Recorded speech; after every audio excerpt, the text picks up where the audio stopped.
سلجوقی سلطنت کے دوسرے سلطان الپ ارسلان، جس کی ہمت اور جرأت نے عالم اسلام میں ایک روح پھونک دی، جس کا 10 سالہ دور حکومت قوت و استحکام کی علامت بن کر تحریک کے صفحات پر جگمگاتا رہا۔ الپ ارسلان کا نام محمد تھا۔ انہیں عباسی خلیفہ کے دربار سے ضیاء الدین کا خطاب ملا، لیکن دنیا انہیں الپ ارسلان کے نام سے جانتی ہے۔ الپ ارسلان کے والد کا نام چاغری بے تھا، جو کہ سلجوقی سلطنت کے پہلے فرما روا طغرل بیگ کے بھائی تھے۔ سلطان طغرل بیگ کی کوئی اولاد نہ تھی، چنانچہ وہ اپنے بھائی چاغری بیگ کے بچوں کو بہت عزیز رکھتے تھے۔ الپ ارسلان کو مختلف مہمات میں شرکت کرنے کے موقع ملے۔ ایک بار ایران میں بغاوت ہو گئی اور الپ ارسلان کے چچا طغرل بیگ باغیوں میں گھر گئے۔ اس وقت الپ ارسلان نے اپنی جان خطرے میں ڈال کر چچا کی جان بچائی۔ اس واقعے کے کچھ عرصہ بعد الپ ارسلان نے اپنے والد کی ذمہ داریاں بھی سنبھال لیں، کیونکہ ان کے والد چاغری بے اس دوران بیمار تھے۔ 1059 میں چاغری بے کا انتقال ہو گیا۔ ان کے انتقال کے بعد ان کے لائق بیٹے الپ ارسلان نے مرو کی ریاست کا انتظام سنبھال لیا۔ 1063 میں سلطان طغرل بیگ کا بھی انتقال ہو گیا۔ زیادہ تر امراء الپ ارسلان کی بہادری اور ان کی صلاحیتوں سے متاثر تھے، چنانچہ جنوری 1064 میں الپ ارسلان نے سلجوقی سلطنت کے دوسرے سلطان کی حیثیت سے حکومت سنبھال لی۔ اس وقت ان کی حکومت میں خراسان، جرجان، اصفہان، آذربائیجان، موصل، دیائے بکر، عراق، رے اور زنجان وغیرہ شامل تھے۔ سلطان بننے کے بعد الپ ارسلان نے بغداد میں عباسی خلیفہ کو خط لکھا تاکہ خلیفہ سے نئے سلطان کو اذن حکمرانی مل جائے۔ خلیفہ کو جب الپ ارسلان کا پیغام ملا تو وہ بہت خوش ہوئے۔ 10 اپریل 1064 کو انہوں نے ایک دربار عام منعقد کیا، جس میں خلافت کی طرف سے باقاعدہ طور پر سلطان الپ ارسلان کی حکومت کو تسلیم کرنے کا اعلان کیا گیا۔ الپ ارسلان کو ضیاء الدین کے خطاب سے نوازا گیا۔ ان کے لیے خلطیں ان کے ایلچیوں کے حوالے کی گئیں اور بغداد میں الپ ارسلان کے نام کا خطبہ جاری کر دیا۔ فروری 1065 میں سلجوقی لشکر آذربائیجان کی سمت روانہ ہوا۔ الپ ارسلان نے دریائے آرس عبور کیا اور نچوان پہنچ گئے۔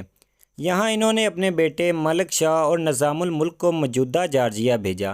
ملک شاہ نے جارجیا میں اپنی لیاقت کے جوہر دکھائے اور یہاں سے بہت قلعے فتح کیے، یہاں تک کہ جارجیا کے بادشاہ بکرات نے خود صلح کی درخواست کی اور سالانہ جزیہ دینے کا وعدہ کیا۔ اس پر سلطان نے ملک شاہ اور نظام الملک کو واپس بلا لیا اور اپنی مکمل فوج کے ساتھ آرمینیا کے مسیحی حصے پر حملہ کر دیا۔ اس زمانے میں آرمینیا کے 2 حصے تھے۔ ایک حصہ اسلامی آرمینیا کہلاتا تھا، جس کا دارالحکومت دبیل تھا، اور دوسرا حصہ مسیحی آرمینیا کہلاتا تھا، جس کا دارالحکومت آنی تھا۔ سلطان کی فوج مسیحی آرمینیا میں فتوحات کا دائرہ کار بڑھاتے ہوئے آرمینیا کے ایک اہم شہر تک جا پہنچی۔ جون 1064 میں سلجوقی فوج گرجستان میں پیش قدمی کر رہی تھی کہ کرس کا علاقہ فتح ہو گیا۔ اس کے بعد سلطان کے حکم پر سلجوقی فوج کا رخ صدر مقام آنے کی سمت موڑ دیا گیا۔ یہ شہر آرس کے کنارے واقع تھا۔ عیسائی اس شہر کو بے حد عزیز رکھتے تھے۔ اس میں 500 سے زائد گرجا گھر موجود تھے۔ شہر کے چاروں طرف پانی تھا اور شہر تک پہنچنے کے لیے لکڑی کا صرف ایک پل تھا۔ سلجوقی لشکر نے شہر کا محاصرہ کر لیا۔ اس موقع پر سلطان نے حاضر دماغی سے کام لیتے ہوئے لکڑی کا ایک بڑا برج بنایا۔ یہ برج بہت مضبوط تھا۔ اس پر ایک بڑی منجنیق رکھ دی گئی اور سپاہیوں نے شہر کی فصیل پر سنگ ماری شروع کر دی۔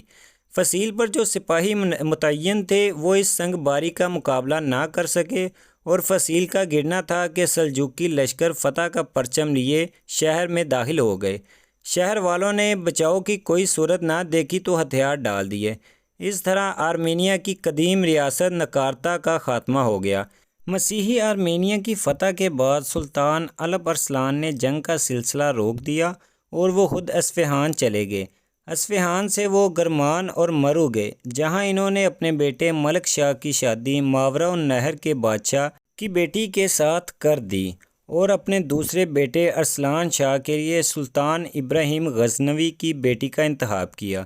غزنوی سلطنت کے ساتھ رشتہ داری قائم کرنے کا فیصلہ بہت دانش مندانہ تھا۔